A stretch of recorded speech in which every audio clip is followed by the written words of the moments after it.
Welcome to another episode of Comedy Wham Presents. With me, your host, Valerie, and sometime kitty co-hosts Miss Purrington and Mookie are back at home. We're recording from Fallout Theater Podcast Studio. Thank you, Fallout. ComedyWham.com is your place to go for features about all Austen comedy. In addition to podcasts, Comedy Wham brings you articles, album reviews, show reviews, our advice column, our listing of festivals from across the country and the world, our FPIA contest page, and my articles for the Austen Chronicle, thebarbedwire.com, and the San Antonio Current about the Austin and Central Texas comedy scenes. Our most popular feature is our events page for live comedy shows in Austin, Houston, and DFW, where 100% of the entries you see come from comics and producers. Click the Submit a Show button from the top of the homepage or events page to fill out the survey to get your show listed. It's free and easy. Tag us on your Instagram stories and we'll share your show promo to our followers. We also offer paid promo pushes on Instagram. Speaking of events, come check out my new passion project show, Improv Vintage, where you can bring an item and watch it come to life in a fully improvised experience. And on April 1st, we are partnering with the UT's Briscoe Center for American History, and they are bringing items from the Ann Richards collection. So hang out with us on April 1st. Want to support these resources we provide? You can donate to Comedy Wham on Venmo or Patreon. Click the Support CW icon on our homepage to see the ways that you can help us. Our podcast was launched in 2016. Yep, that's 10 years, folks, to bring you funny people and their stories. As a fan, I like to delve into a comic's background and motivations, and will usually take a detour along the way. Consider the interview a way for you to get to know the folks that make the Austin comedy scene one of the best in the country. If you like this podcast, please rate and review us. Today, we are talking to somebody that finally able to complete my bingo card of having talked to all of the FPIA finalists from 2025, but nonetheless, he was a 2025 Cap City Comedy Club FPIA finalist. And as we head into Moon Tower season, we can report that he has performed on Moon Tower, Out of Bounds, and Altercation festivals, among others. He's been part of the Austin comedy scene for a very long time,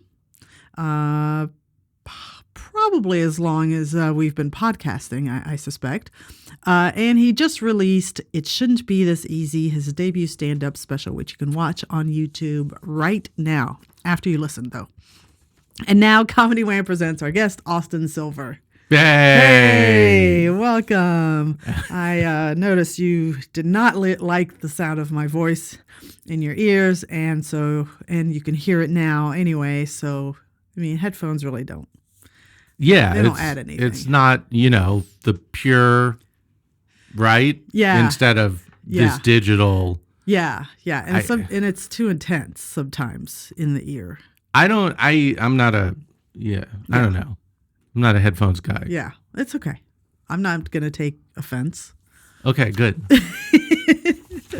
Well, welcome. Thank you. It's good to be here. Yeah, thank you for reaching out. As I was saying before and during the introduction, I did feel bad that it's like, okay, there's one person from the FPIA. That is crazy that you got everybody. Yeah. When was the last person that you interviewed? So some of them I interviewed a long time ago. Oh, okay. So it's not like because then that would seem very much like I'm slighting you. Absolutely. No, it was just that in the past, I had interviewed some, and then I interviewed a few of the recent ones soon after. And actually, JJ, I happened to interview him the week before he won. That's crazy. So it was really pretty cool to, not that it was a prediction, but it was very cool for me to have talked to him, gotten to know him, and I have a sneaking suspicion that JJ doesn't know who I am, which is hurtful, but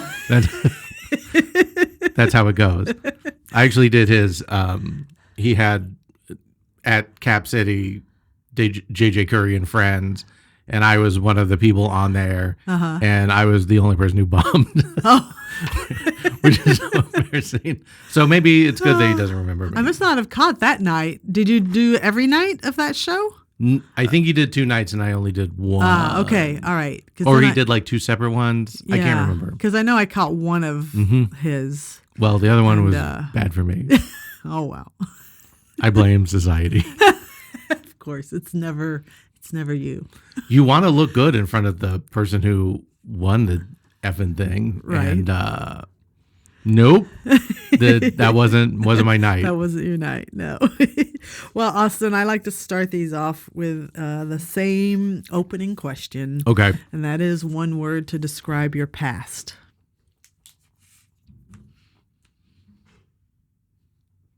Shortcuts. Okay, now you're going to have to tell me why. I feel like that's just how I've lived my life, is trying to figure out like the easiest way to do something.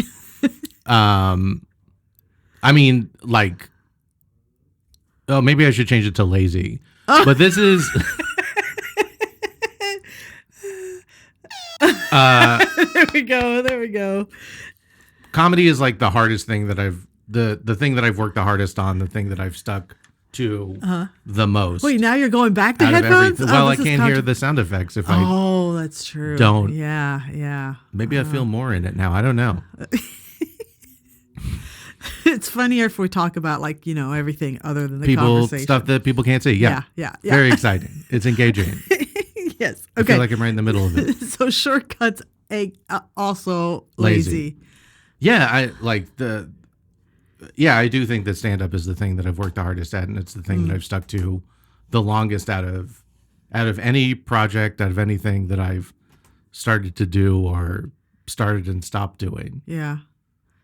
Because it's great, because that's the thing that I am passionate about.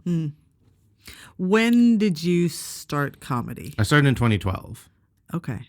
Oh, so, all right. That's when I started going out to see comedy. So, yeah, I know I've seen you many a times. You've probably done Sure Thing a million times. Only a couple of times. Okay. And that's probably why we haven't encountered each other sooner, is because, like, I saw a bunch of people getting mentioned on Comedy Wham, but I was still, like, a beginner and not well regarded, just not regarded in the scene for a while. It took me 6 years to start hosting Cap City, and that was a very long wait for someone to, you're ambitious and you want people to recognize that you're good, and people keep passing you or whatever. Anyway, but yeah, I guess like I moved to Atlanta about 6 years in. Okay. And then I was there for a couple of years, and then I came back in time for the pandemic, and then I moved to LA during the pandemic. And now I'm back again. Okay. All right. So sometimes where I wasn't seeing you around, it's because I weren't around. Yeah, okay. Absolutely. All right. And what made you start comedy? I mean, I always wanted to do comedy. I think like as early as high school, it was like, but I couldn't figure out a way in. And then my friends went to an open mic at Mr. Tramp's. Classic. Back even before it was comedy, it was like a mixed open mic. Oh, okay. Before comedians figured it out. It was a mixed open mic, and people were doing like poetry, and like there was bands and stuff. Okay. And somehow my friends found it, and there was a group of us, and two people went on stage, and I wasn't on stage, but I'm watching them perform, and I'm so jealous that it's not me. So I did it the next week, and then So you started in high school? No. I started when I was 30. Oh, okay. Yeah. What was it about high school then? You mentioned that I'd want to do it, but I never figured out like how to start. Mm-hmm. And then what was it that was 15 years later? Yeah, early bird. What was it back in high school that you were enamored with the idea of I want to do that? I mean, I feel like a lot of people start like they're just like funny in their friend group and funny in conversations. And then it's like, oh yeah, I'm enjoying this attention a lot. Like, how do I turn this into something else? Yeah. But I mean, I remember going to, like open mics when I was in college and seeing them and like, God, I want to do that. But like, I just couldn't figure out how to do it. Yeah. Okay, so I have to go back. Okay. Is it because you were lazy or looking for the shortcut? What was preventing you? I think I just didn't know how Even though you were going to these open mics. Yeah, but I watch. didn't know, like, I just didn't know how to start.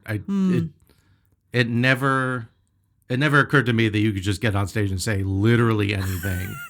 And then that meant that you started the journey or whatever. Yeah. Like, and finally it was just like, when I did it, I just told a funny story. Funny in quotes. But it was like a thing that I'd been telling people about my job. And I said, well, that's, good enough to bring on stage. And I did it. And I think the other thing that helped me is I did it in front of that same friend group that came the last week. And you had some support because it's cheating to me. But like, It's good for that first one. And then, you realize, oh, no, this is terrible. Yeah. Oh, yeah. No, for sure. Like, I don't do that joke anymore because it's not even a joke and it's a story. It doesn't have an ending. But like. And so for that first one, your thought process, such as it was, is I've been telling this story to people in random conversation and they seem to get a kick out of it. Yeah. That's what I'm going to do. Yeah. When did you figure out that's not what to do? Or how to actually maybe start writing? Because to me, when I watch you perform and I watched your special, there is a lot of thought and writing that goes into your jokes. Oh, thank you. Thank you for saying that. Yeah. I mean, I think the first one was just to like break the ice. And then I remember like this is so stupid. Like, well, because for me, it's like if you, the way I think of a premise is of a joke is because it comes to me. It's like something was weird about that interaction situation, billboard, whatever. Like something's weird about that. Something hit me in a strange way. And then the actual work is to sit down and figure out like, I know it's funny, but like, why is it funny? Like, why is it weird to me? Why is it strange? Yeah. So that's what my process is. So probably by like the second, I think I went back like again the next week with 5 new minutes. That's the blessing of being a new comic is that you don't know. Yeah. Right. What's good and what's not good. But like, I remember, like probably the first joke I wrote, like, when someone massages you like, hey, it's good to see you. And they come up and they rub your shoulders for a second. Yeah. I was like, how come, this is so embarrassing. I hope it's not, I don't think it's homophobic or whatever. How come if a guy comes and like rubs your shoulders real quick, that's not gay. But if you put your hand on his hand that's on your shoulders, then that's gay all of a sudden. And that was probably like the first joke that I wrote. So I don't know. You learn from watching other people. And for anyone who wasn't around when Comedy Wham was starting, like before 2018, 2019, like it was a totally different scene. And I would describe it more as an alt scene when I started. Yeah. So it was a lot of like, I would say it was writing first and performance second. And I think that even back then, like going to San Antonio, like we didn't travel really that much. Yeah. Like even going to San Antonio, you felt like maybe performance was more important to other scenes than it was to us. Like I felt like Austin was like a very literary is the wrong word. Yeah. But just like jokes first and personality second. That's how I feel. That's how I operate. But that's how I feel like it was back then, rightly or wrongly. Yeah. I think that's fair. And I don't, I do this a lot and I probably shouldn't, but I do. And I'm just going to say, I do draw a lot of comparisons with people. And as I was watching your special, the person, that is in that era of comedy that I find a lot to compare with is Martin Urbano, where he is finding what is the strange thing, and then how do I build up to point out that strange thing to get the laugh. He's such a great writer. He's so good. He's very good. Yeah. But I mean, I think it was interesting to hear you explain how you write, because I don't know, I feel like maybe people just kind of stumble into figuring out, oh, I need to find the weird thing. Yeah, I get. There's to me there is a difference between somebody telling a joke where there's just a lot of funny little things happening versus building up something. And this is very improv influenced, by the way, where you're kind of establishing a pattern, and once you break that pattern, that becomes the weird thing. Right, for sure. And so when I was watching your special, I felt like, okay, you're establishing, oh, you identified the weird thing. Okay. I don't know. I'm spending way too much time like hyper analyzing your I'll comedy, take it. but also it feels like a different process than just, oh, let me just say some funny, wacky things. Yeah. I mean, I think it is. And I think that, so for you, you figured out that was going to be your thing. That was your approach. Not on purpose. I think it's just like, that's how, I remember like you try a bunch of one-liners or whatever, and everybody's like, eh. And it's like, I think that like as every single person, probably with rare exceptions that I can't think of right now, is like, you write in a certain way, you tell jokes in a certain way, you perform in a certain way, and it's extremely hard to like change how you approach, because that's who you are as a person. Mm-hmm. Like, I couldn't switch to all one-liners. I can't do it. It's not how I think. It's not how I write. And even if I wrote a bunch of them, which I have in the past, the delivery's off. Everything's off. Like, you don't. I don't know. Like, it's not natural. It's not natural. Yeah. It goes against God. Right. No, and this is a very godly podcast, so I appreciate you. I think you can evolve. I think you could get like more sophisticated, but I think that like your style is going to stay pretty consistent throughout. Maybe I'm wrong. Yeah. But that's how I feel. Yeah. So in your early days of doing comedy, did you try, I mean, you said you did write one-liners. Did you go through that thing that a lot of young comics go through where they're like, oh, I'm going to be like that person or this person? Yeah, I mean, I felt, I definitely felt like inspired by people that I saw, someone who's maybe been canceled probably in the past. Okay. Who, I'll just say it. I don't care. I'm sorry. I really like Louis C.K. Before all this stuff. I felt like, okay, he had a joke about like going through divorce, and now he's 40 and now he's all fat, and it's like you just found out that your car exploded and now you have to drive to work in the 1970 Chevy Nova that's been sitting in the backyard for 10 years. Like, and there's grass all grown up around the tires. Oh my God, there's a beehive in here, but you got to like fix that all up and go to work.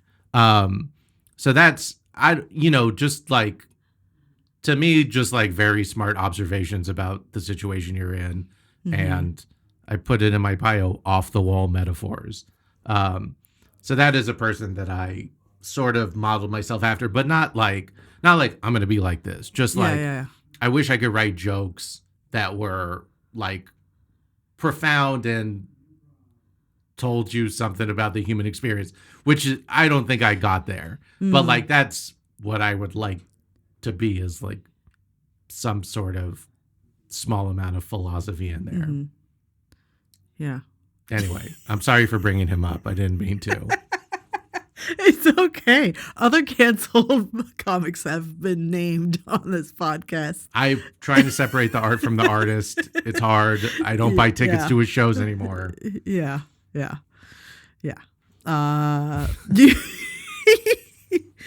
We're gonna wrap it up now. No, we're not. But also early on, like Lewis Black too, like kind of just like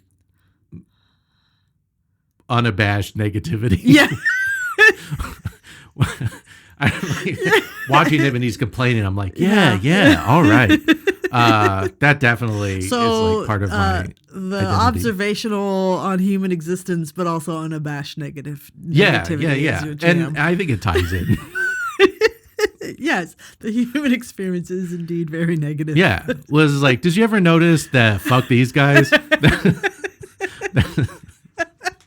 Oh, that's a good little That's hybrid. That's how I feel. So you left for Atlanta. Yeah. What was comedy the draw there? I'd been doing some acting here, commercials, not like, and I had gotten out of a relationship here, and back in, so this is like 2016. Okay. In acting class, they were telling us that, oh my gosh, Atlanta is shooting a bunch of features, and that's the new Hollywood, because back then Georgia was giving like tax breaks to movie studios. The same thing that happened in Austin in like 2010 or something. And then they took it all away here in Texas. Yeah. So that was the reason that I moved, is because I was hoping to like get more acting roles, and I promptly got 0 for a year and a half, and then I moved back here because my lease was up. But Atlanta is a great scene with great people, very good writers, and I think also like better at like very good at crowd work, very good at like more performative stuff. So I feel like I learned a lot there also, and that's kind of when I was like starting to put together my own tours and stuff, like because I had to start over there, like I wasn't so good that I could just slot right in and start booking spots or whatever. So a lot of stuff was like self-produced, going to Florida, North Carolina, South Carolina, Tennessee to like produce my own shows, and like that's when I first started headlining myself, because I can.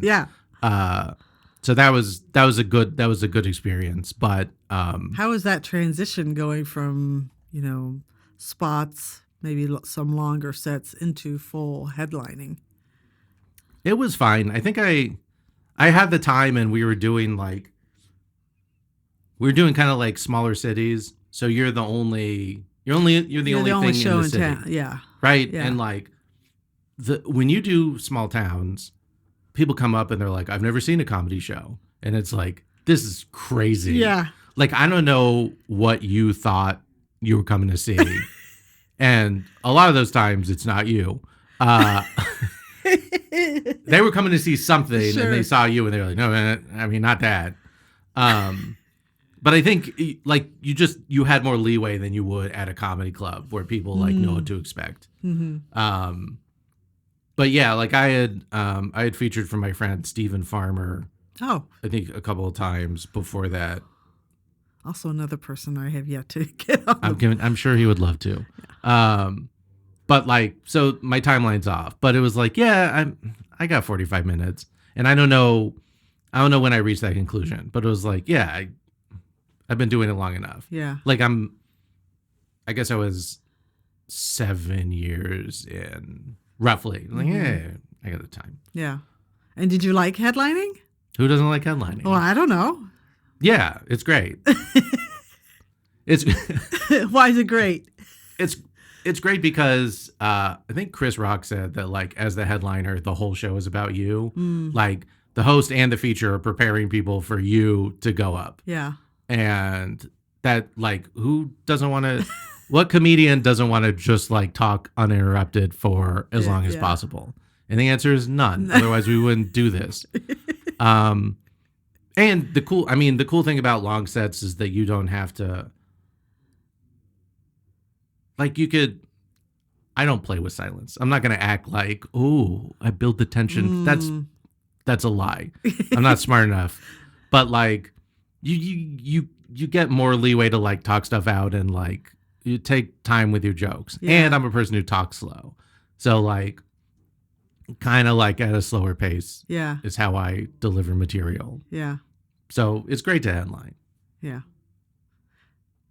Yeah. Okay. And 2 years in Atlanta and just in time, or because of the pandemic you came back to Austin? It's dumb. Our apartment flooded in Atlanta. Oh, no. And they said you can either get out of your lease right now, I think like 4 months early, or you could move up to another apartment for 4 months, or those were the two choices. And I said, I mean, I'm not getting any acting work. I don't feel like I'm growing here. I don't know. It just felt easier to, like, move back. So I moved back in, like, January of 2020, and then, you know, we know what happened. Right. The plandemic, as my mom would call it. Okay. Somebody planned it? Okay. That's what she says. That's what she says. All right. And how did you spend your pandemic? You'd just been doing all these. How did I spend my pandemic? Yeah, you've been doing these self-produced tours, and I would like to say that I do believe in COVID and I am vaccinated. I shouldn't have said pandemic twice. Once is a joke, twice is like, does he really think that? I've actually never heard that. Really? Yeah. I'll Google it after. You don't have to. Yeah. Just think about what a crazy person would say. Okay. And that's what it is. Okay. Fair. What did I do? Well, I moved back in with my parents, and I was just there from right when we moved back in January. We're starting to get a look at, like, Yeah. So I put together 3 shows at Captain Quack's. Okay. Are you familiar with Quack's? That's my family. Oh, okay. So that's why. Don't tell anyone. Okay. So you had an in for booking there. So we had opened Captain Quack's in, like, January of 2020 after 3 years of construction. Gosh. Yeah. Like the first day, line out the door, like super. And then anyway, don't worry about that. So we did 3 showcases out on the patio, or in the backyard, and then everything shut down. And I had been, like, we had done a couple of open mics. I think I did a Cap open mic, a couple of showcases, but, you know, I didn't know, like, a ton of people again. Yeah. And then during the thing, yes, we did some, like, I was doing some Zoom mics that were based in Austin. And I think that there was a couple of ones, like one based in California, that I would do occasionally. And Zoom, as probably everyone will agree with me, it's the loneliest. I don't know. Like, I'm 1 inch away from the camera, and I've never felt more alone in my entire life. Because you're just doing it without. Yeah, it's like if you couldn't hear or see, and you're just saying your jokes out loud. That's what it feels like. Yeah. So it wasn't great. And I don't know. I don't know how many I did. Like, and I also finished writing my Naked Gun rip-off script. That was the other thing. Oh, that's fun. I've been working that for 7 years, and it had to take the entire world shutting down and millions of people dying for me to finish one movie script, which is like, that's so embarrassing. It's ridiculous. So I'm going to write a sequel when COVID-26 happens. But not before that. Not before. Because I don't have the discipline to do that. How did you spend your COVID? Like, I mean, we actually produce online shows, and it was brutal. We tried to be helpful. You know, we tried to make it so that people would donate and it would go to the comics. Yeah. But yeah, I think we did ours through December. I could be wrong about that. It just felt like, it went on way too long, but people were still willing to do it. And then we were just exhausted of doing it. Yeah, it's a nightmare. Yeah, things, the vaccine was imminent. So for those for those that believe in vaccines. I got the vaccine. I'm boosted. Same. Don't tell my mom. My little card. My mom thinks that I don't have the vaccine because I didn't tell her, because I wouldn't have heard. Literally wouldn't have heard the end of it. Oh God. Literally. Wow. Okay. Yeah. So did you go to any drive-in shows?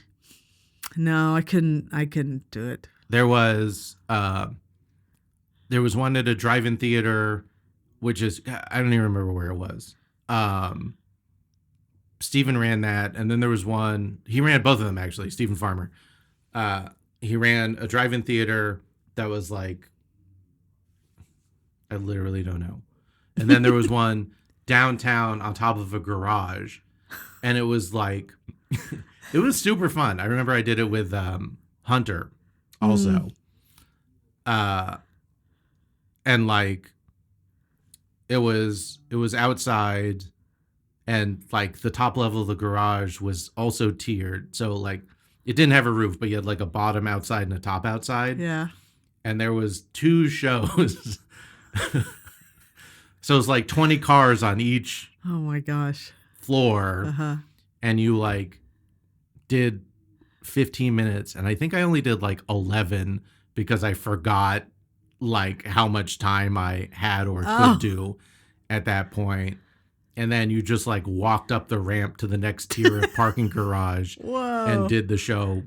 How funny. Again, it was like, it's fun in a vacuum. Yeah. And it's like, it's just a totally different experience to talk to a parking lot. Yeah. Right? Like, and then the horns are, we got. That's yeah, exactly. People that's would the applause. They would honk their horns or flash their lights. Yeah. Which is like insane, but you also you do what you have to do. You do what you have to do, and you had people who were willing to be creative about, the restrictions in place. Yeah. And, some people shut down and didn't do anything, and others were like, I gotta, it's like meth. They gotta do it. They gotta go out there. It was like that. Yeah. And I definitely, I mean, I did way less than I would have if it was open. Of course. But those experiences are like, also it feels like it never happened, like in a way. The more time goes, it's like, was that a thing? Did we go through that? I think you're just trying to like suppress it in your brain. Yeah. Because it was crazy. It was just weird. And like, also. It didn't happen. I'm turning into a lizard person right before your eyes. I was talking to, do you know Steve Espinoza? I don't. He's been in and out, but we were talking about COVID last night. And he said he was in a coma for like 2 weeks, and he was in the hospital for like 3 months total because of COVID. But he got it the same time as Chris Seeley got it. And like Chris, he was the closest person to me that died of COVID. Yeah. And like, that was, anyway, I wasn't in town for that, but it's like very terrible. And I think he was probably the first person who he let me headline at Anderson Mill. I think we were co-headlining with another guy, but that guy loved comedy. Yeah. And that was the thing he cared about. He loved comedy and he liked giving people a chance. So that was probably the first guy that I headlined for. Was at Anderson. It was awful because that venue was awful. Right. Yeah. But like I appreciate that. Yeah. Anyway. All right. Well, before we talk about life post, we're going to do the intermission here with the card game. So the way this works is these are just prompts, and you're going to point to one of these two cards. Go ahead and point to one of these two cards. Okay. That one. No, wait, that one. You're pointing to this one. All right. I will read this one to you after you read this one to me. Okay. Listeners, there was a card on the left and a card on the right. I pointed to my right, Valerie's left. Yes. Okay. Yes. Oh, wait, I go first? Yes, you're going to read and I'll answer that prompt. Okay. Ooh, good. I'm really glad that I didn't have this one. A time I needed to admit I was wrong, but didn't. Oh, but didn't. Wow. Well, I naturally think to things that have happened with my son, because he likes to call me out when I'm wrong. He thinks I'm wrong all the time. Unacceptable. But I didn't. I literally cannot think of, because he wears you down. I mean, it's any parent-child, as you know, any parent-child relationship. If you do not relent and give in, then you can never move forward. So you never engage in conversation with your mom about the pandemic. I don't. And I have a story after that. And I sometimes just have to say, okay, fine, you're right, son.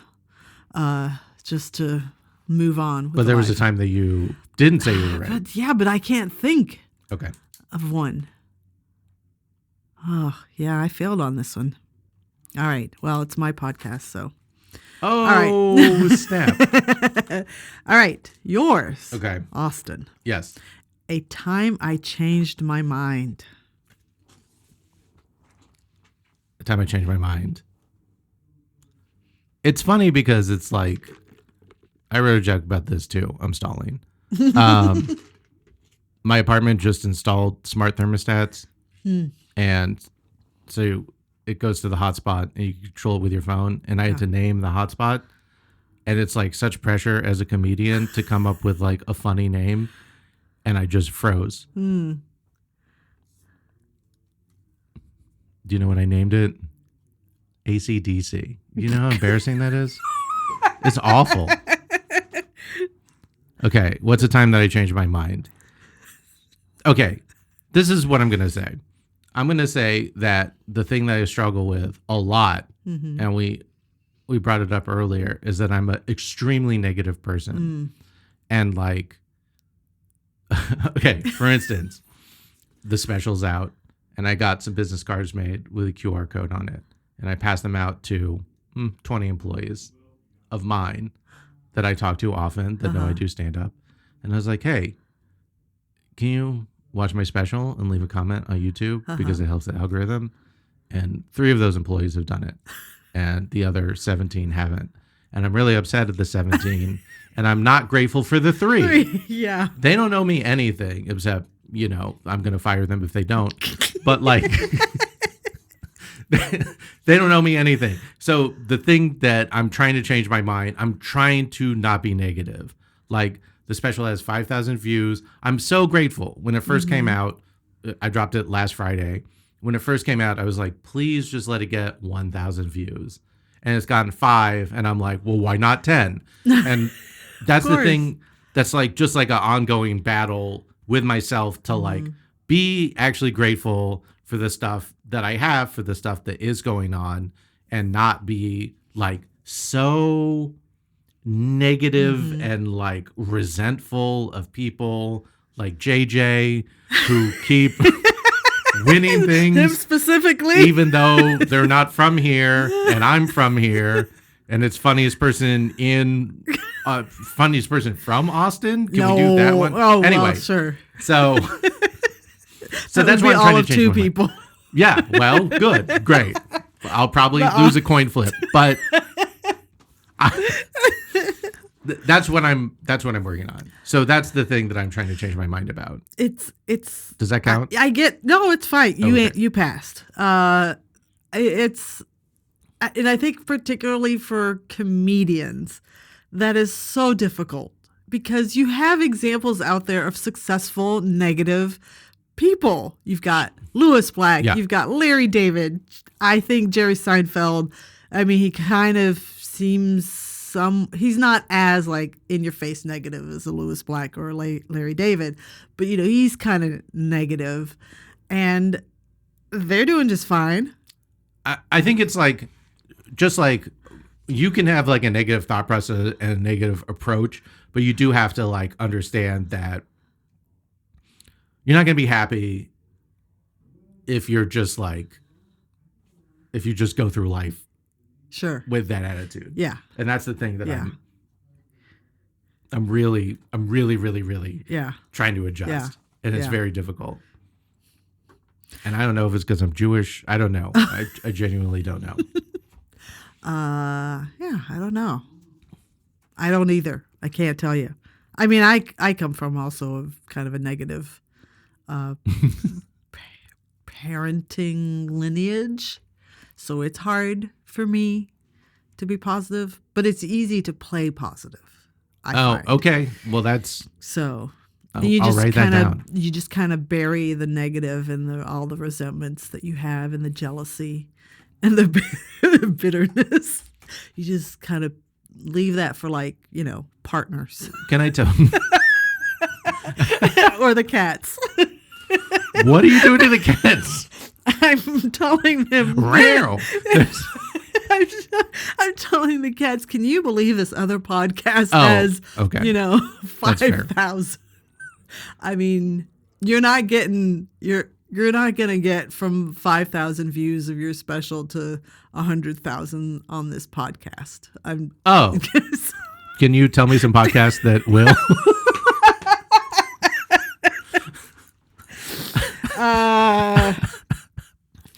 Fresh Air.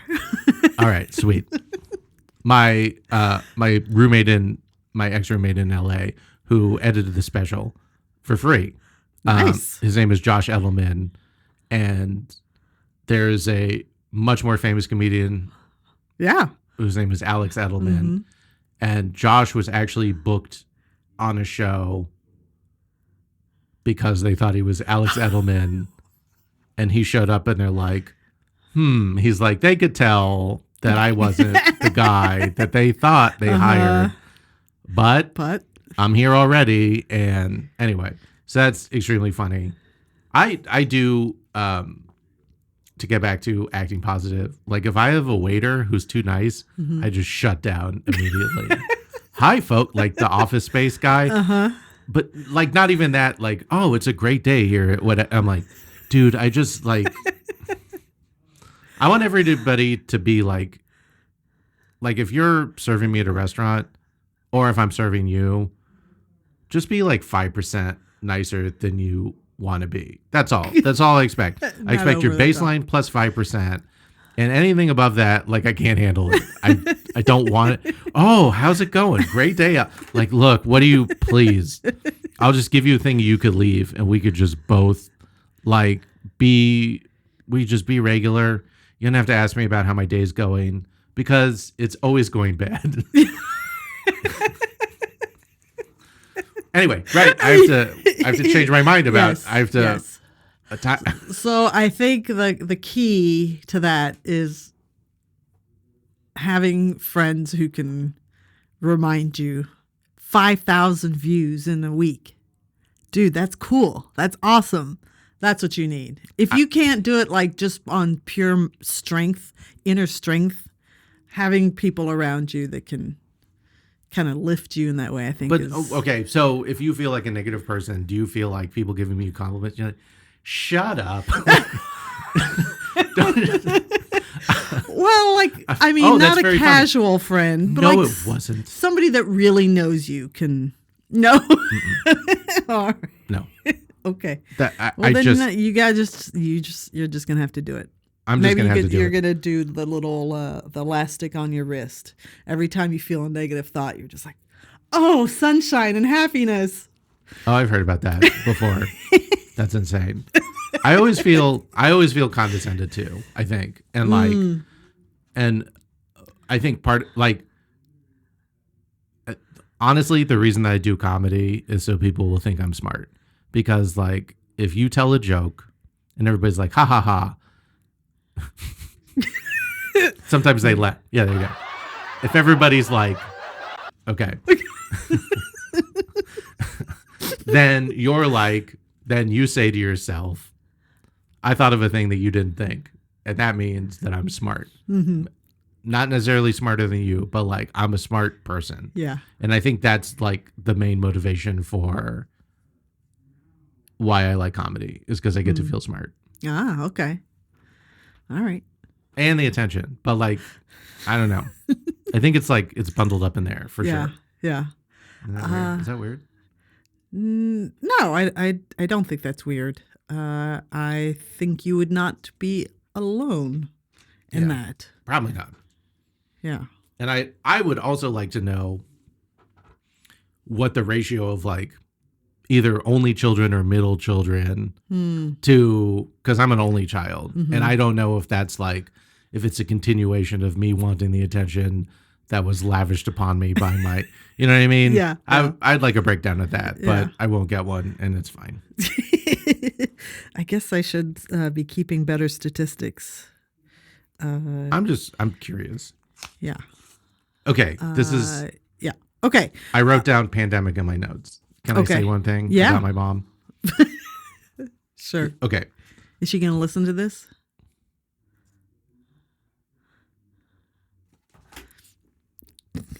Okay, I'm not going to tell her about this one. Okay. She doesn't have Instagram. She has no way of figuring this out. During the pandemic, this is how much of a non-believer my mom is. So I moved to LA partly for a woman.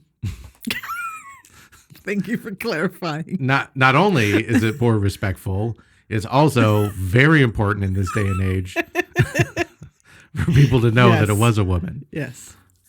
We lived together and then she left me for someone else. And then I met another person in LA.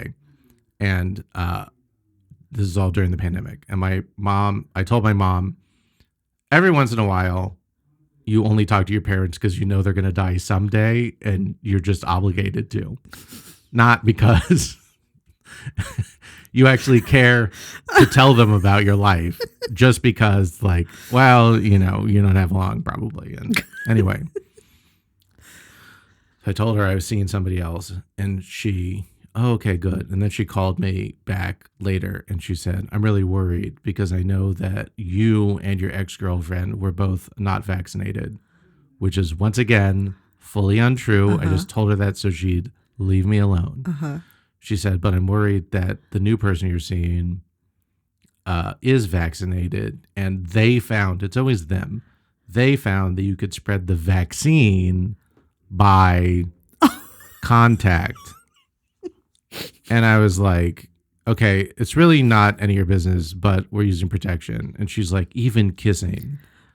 And I just got like, on the phone call, I just got too tired to lie. So I was just like, I hang up. And that's how I think she's accused me like 2 or 3 times. She's like, you got the vaccine, didn't you? I'm like, I didn't. She's like, I know you did. I'm like, I didn't. Okay, all right. It seems like you did, but. Wow. Because she'd be like, oh, so-and-so, like this year, like, oh, so-and-so died. I know it's because they got the vaccine. And it's like, they got hit by a car. Like, they're dying from like a stroke or something. And she's like, I know it's because the vaccine made them get the stroke. And I'm like, how is that even? Anyway, That's it's a extreme. lot. It's a lot. That is a lot. Okay. Well, I chose to live with my mom after she moved down to Austin. And yeah, it was, but she is now dead. So Oh, I it was congratulatory. no, because we had a good relationship. Oh, you had a good relationship. So I apologize. yeah. So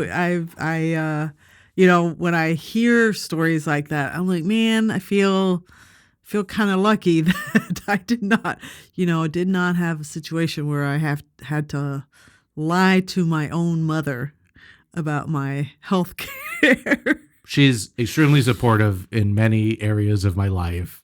Yeah. Just not that one. Just not that one. Okay. And it's from a good place. It's from a wrong place, but it's from a good place. Yeah. It's weird. Yeah. Yeah. That is a weird one. Let's get back to comedy. Let's get back to Do you have, when you think about all of the jokes that you've ever told, ever written, do you have a favorite that you can think of and can share why it's your favorite? My knee-jerk reaction is probably the closer on the album.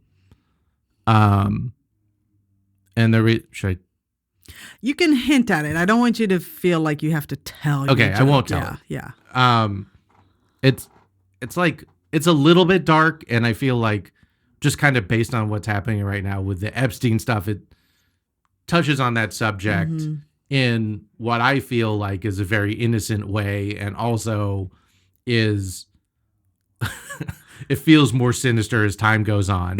But I didn't mean it like that when I wrote it. I wrote this joke literally like 6 years ago or something. I like it because I think, like I said before, I pride myself on like metaphors that it seems like they're not related, and you're able to bring in like a completely different subject matter into a thing that you're talking about. Mm-hmm. So that's the reason that I like that joke, is fair, because I feel that is very, I'm going to say literary. I don't know if that's the correct definition, but that's how I feel. And I do like that joke. That's my favorite joke. I'm working on another one now about Passover that I like.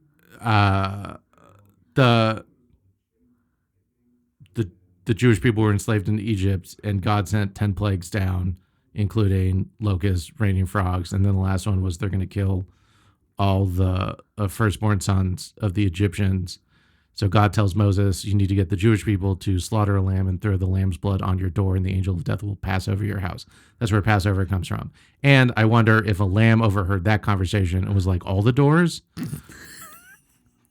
That's my favorite one right now. That's the one that I'm working on, and I'm trying to like make it good, because that's literally, I have all the doors, all of them. I don't know. Does it take you a while to kind of work out like those word choices? And do you work that out on a stage more so than in the writing it out? I do not talk out my jokes on stage. I cannot. I freeze very badly. I think even like literally in the last couple of months, it's gotten a little bit easier, because it's like, you know what? Who cares anymore? Like, only God could judge me. And your mother. Let's be. Yeah. But like you find an open mic, like Cold Town now, but also Cold Town then, before they scraped it and put up a brewing company. Yeah. Like, those open mics were so good and so supportive, and it was always the same people every week. And you just felt like free to just play around. And there aren't a lot of mics that do that now. I like Cherrywood a lot now on Tuesdays. And it's so funny because like Cherrywood is like a long line of people doing whatever. And also Cherrywood used to be a Quacks back in 2008. And we couldn't make it go. It doesn't matter. Like Cherrywood and also the Cold Town Now, like those open mics are the ones where I just feel like pretty good, and I could just like let me try to talk this out. So I've gotten literally just a little bit better in it in the last 2 months. But no, it is like you think of a tag or you think of a description and you try it at a mic and it doesn't work at all, and you're like, okay, back to the drawing board, and then you want to try the new tags, the new whatever at a different open mic. And also, if people need tips, record your fucking set, you stupid idiots. If you're not recording, you're the dumbest person alive. Because you might say something in the heat of the moment that you're like, oh God, what'd I say? Yeah. Always record your sets. And I think I only have one video. I have one video online that like I video recorded the first time I ever did a joke, and then like really kind of thought about it, or like I did a joke and then I like improved it. And then I have like 2 or 3 video recordings of the joke, and then I talk about the things that I changed and then the final version of the joke. But it is like, it's just incremental changes that take place for me at a desk. Yeah. And then it's like, okay, that part worked. Now let's move on to the other part. Like the biggest challenge of comedy is to have people understand like your worldview. Like, because that's the thing. Like I said, you see a funny thing and you're like, what's wrong with that? And then you know it's wrong, but you don't even know how. And then your second task when you perform the joke is to like get people to understand how you think. Like that's the hard part of comedy, because like it's so easy to leave details out that you didn't think mattered. You had to be there. Comedy is the epitome of the phrase "you had to be there," and you're trying to get people there. That's comedy. Oh, that's the wrong one. When you decided to record your special, what did you hope to get out of that experience?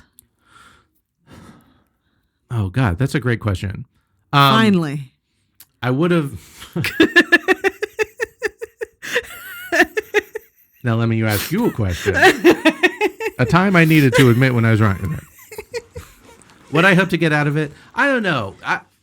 I think at the base, it was just like, I've been doing comedy for 13 years now, or when I recorded, it was 11 years. And you're like, to me, it's just like, I just want a thing to point to, you know, like, oh, wow, have I seen you on anything? Don't worry about it. The modern day calling card. But also, I have a YouTube special out. I think that was the bare minimum that I wanted to get. It would have been amazing to get picked up by a distributor. I was in talks with Comedy Dynamics over them picking up my album, but it fell through because of me. And like, I don't know, I think distribution was the thing that I wanted. Distribution means more people see your stuff. And hopefully that means that you are able to book clubs and shows across the United States. Yeah. Like for me, the goal is to become a touring comedian. And I figured that would be the first step in my march toward that. And also, like, it would be nice to have a manager and whatever. I know a few people have managers. I don't know what a manager does for someone, you know, I know a couple of people in the scene who have managers. I don't know what they're doing. Yeah. They're taking a cut. Sure. Yeah. But are they getting them more opportunities? Are they recommending them to people? I have no idea. Yeah. I'm not sure. Like the people I'm thinking of, I don't really see them do a lot of gigs that aren't available to me also. So I do wonder what's going on. And I have heard that like, you know, if you're going to get paid $300, your manager gets 10% of that.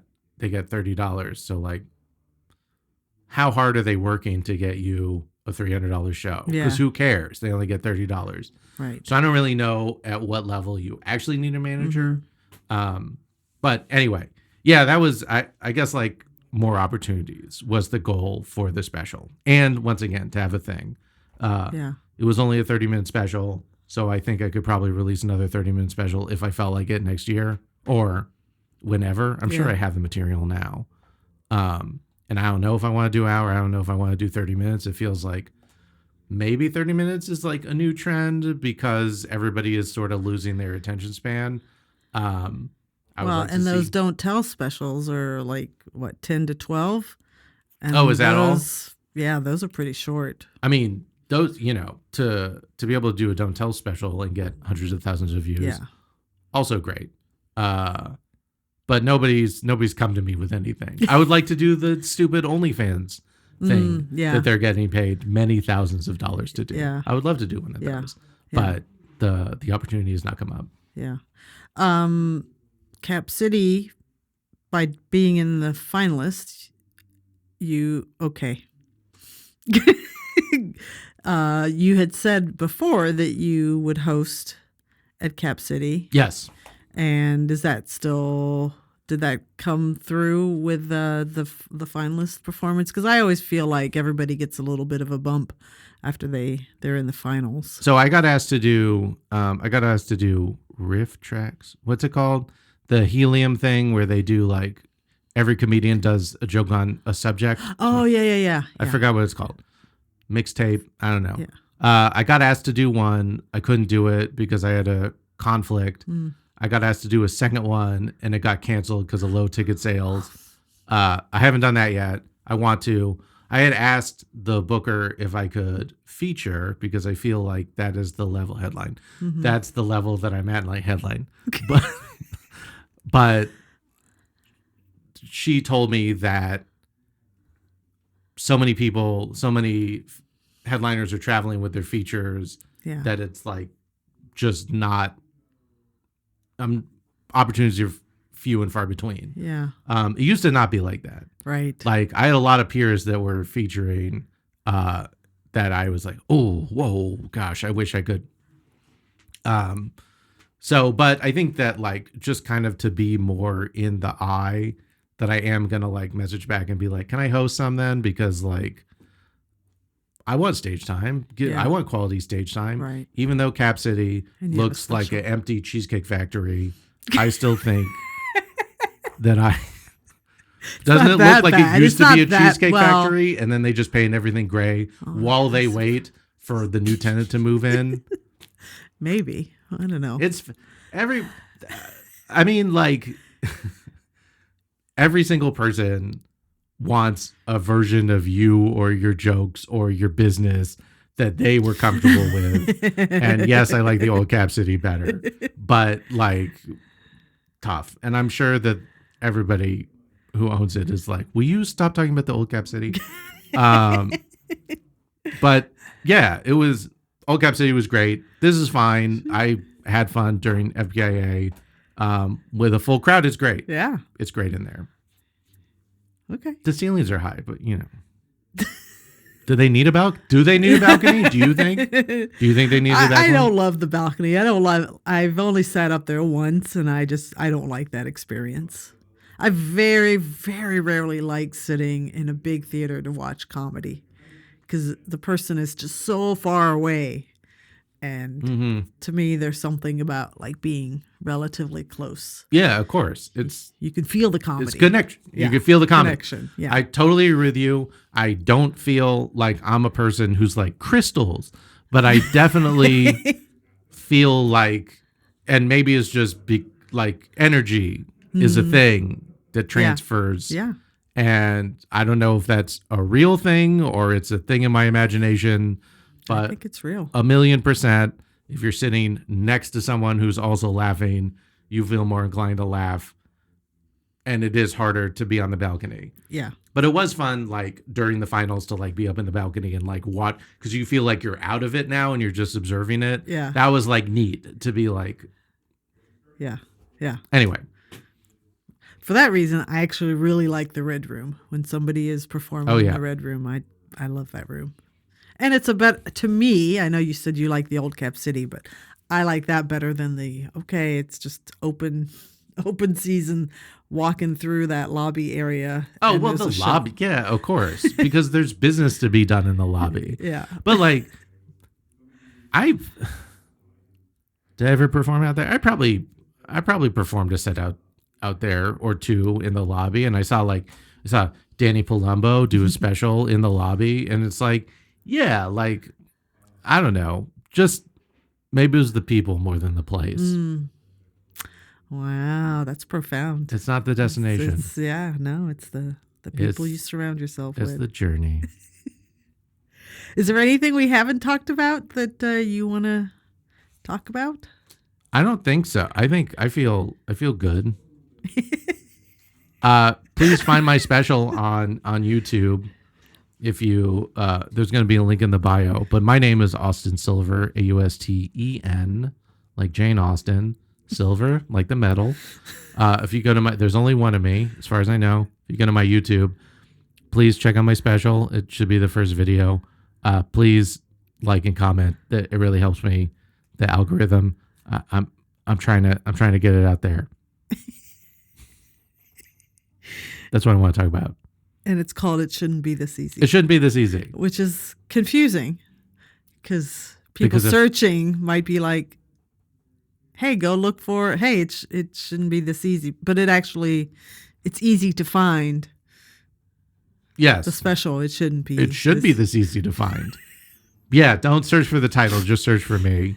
It's the longest video on my page. Please look at it. Oh, and also, every last Thursday of the month, I have a show at Captain Quack's on Stastny and Shaka. It's free. Please come. Okay. What's it called? It's called Quack and Jokes. Okay. And or Southside Comedy. Whatever makes it easier to find. Southside Comedy Show is what it's called on Eventbrite. All right. Are you ready for your closing question? Yes. One word to describe your future.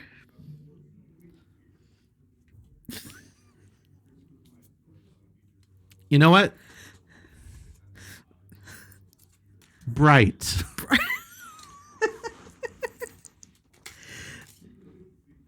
The laughter is because Austen held up one of the cards. A time I changed my mind card. Yeah. Okay.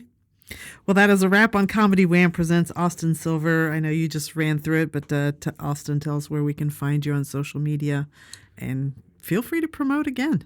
Yes, please follow my Instagram, Austen, AUSTEN.Silver on Instagram, and also Austen.Silver at TikTok. I don't have X, Twitter, LinkedIn. I don't have any of that. And my YouTube is Austen Silver also. Please find me at all those places. And come to my Southside Comedy show Last / Thursdays. Quack and Jokes. Right? Last Thursdays. Last Thursdays of every month. Okay. For free, 7 o'clock. 7 o'clock. Boy, that's a good time. I can't do late nights. Well, please come. All right. Well, we hope you've enjoyed learning about how Austen got to be the comedic genius that you heard today, just as much as I have. Don't be negative, Austen. See, this is the shit that I'm talking about. I know. This has been Comedy Wham presents Austen Silver. I'm Valerie, and that's been funny. Thank you, Austen.